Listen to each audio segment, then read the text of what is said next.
It's that time of year in Tennessee when the rural roadsides are covered with what people call ditch lilies. Those lilies were brought in from Europe and Asia. Right here before us, we're going to learn what eventually happened with those daylilies and how they began to get hybridized. Al Brewer is an expert to tell us how they've evolved through the years. And Al, this is a glorious morning. It is a little bit warm, but when you see something like this, you endure the heat. In fact, this morning, I'm a counter, and I counted 750 that were blooming yesterday. Oh my goodness. With 750 blooming yesterday, Mr. Brewer, you've got like 1,200 varieties? Yes. Well, it's obvious you have done a very good job choosing the varieties that you planted in here. Now, to build this bed of daylilies, you like to put some excitement in there at different times of the season, don't you? So what do you do? Well, I had a hybridizer that spoke to us at the North Alabama Daylily Society, and he said, don't just have daylilies in your garden. He said, bring in something else that puts some variety. So if you'll notice here in front, I have iris, and they finished blooming. A beautiful perennial that you can put in with your daylilies are daffodils. Yes. Daffodils or tulips, because you never cut those leaves off. You let them go back to the strength, get into the bulb. And then when those leaves are dying, your daylily leaves begin coming up. Yes, yes. People will buy things because they want always to have a daylily blooming from sun up to sundown, from first frost to last frost. But now, are there truly daylilies that will rebloom in this area? Yes, but a rebloomer, it may be a rebloomer registered in Florida. But it may not be a rebloomer here. Or it may be registered from New York or Michigan, but it won't rebloom here. And even if it's registered here in Middle Tennessee as a rebloomer, they need at least 1 inch to 1.5 inches of moisture a week. So if the Lord doesn't send it, I have to provide it, pay the water bill. Okay. You need to deadhead them. I tell people at least twice a week. I do it every day since it's my hobby. And then make sure that when the last bloom has died, that stem, technically it's called a scape. Cut it down to the top of the soil.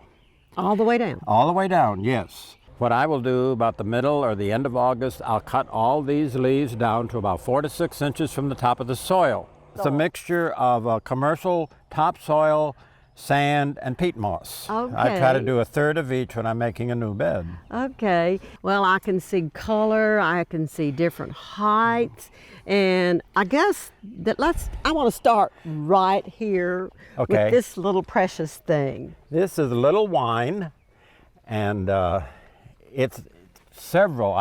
Every scape that you see or every stem means it's a plant down there. Oh, okay. You don't have a fan that has more than one bloomscape? Generally, no.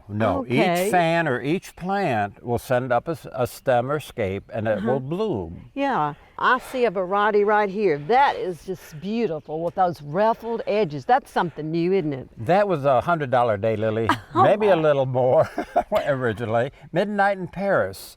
What makes a daylily more expensive, if you notice the gold edge around that one, it's textured. Yeah. It's textured. Well, wonder how many years it took to hybridize that. I have no idea. Wow. I have no idea. I know, it's interesting. Here, this is called the Heavens Declare. Again, that's a $100 daylily. Well, and if you notice, again, the edge, it's ruffled.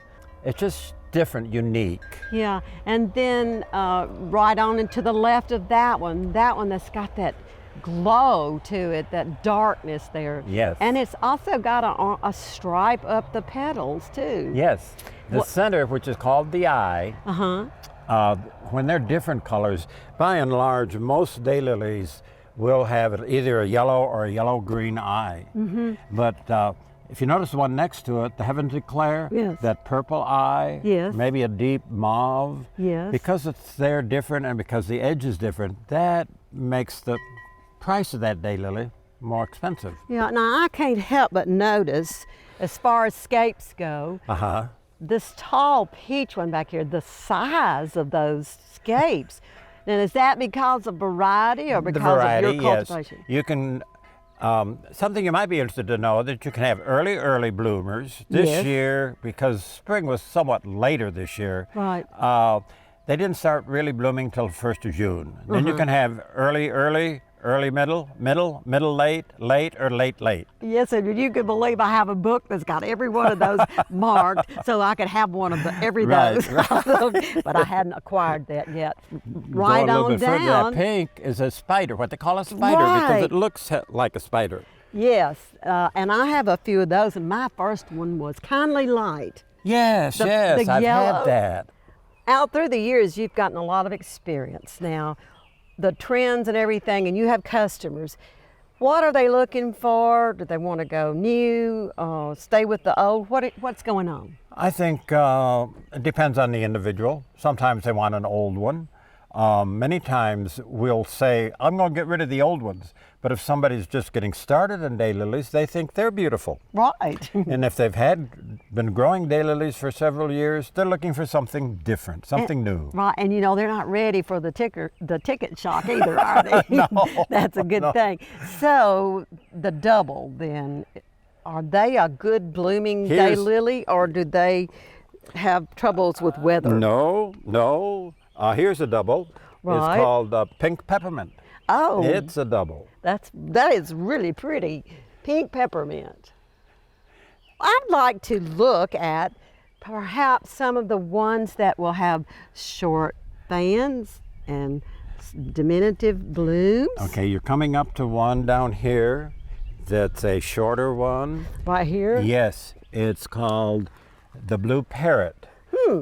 There's one that's a little further back in this bed, and it's called orange sky. Al, it's been a beautiful day in your garden, and I found the thank you. appropriate place.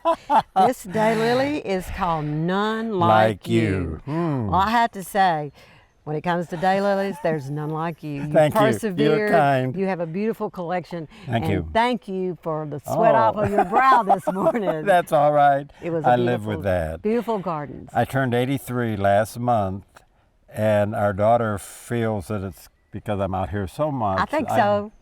I'm Absolutely. sure you've heard of people who retire, Yeah. and in a couple months you go to their funeral. Well, you're not pushing up lilies yet. No. Okay, thank Hope you. not for a while yet.